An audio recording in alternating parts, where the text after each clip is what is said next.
Halal olsun. Badunən gezmişdi. Vay heyvan geldi.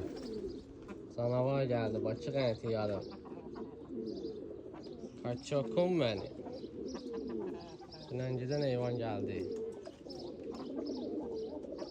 Gördüğünüz lote. Lotuların lotusu. Gəlib çıxmısan ha. Kaço. Ay kaço.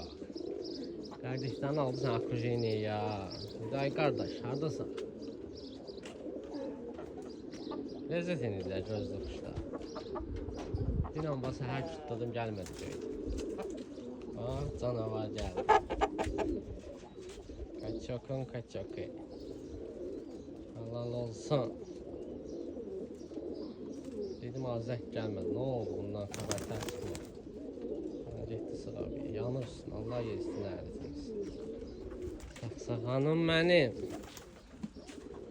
Saxsağanlardan bəlkə şapşinəyə yox deyəm saxsağanlardan. Birdir, ikidir. Heyvanım mənim. Latı deyə latı. Böyle ağ geçsin.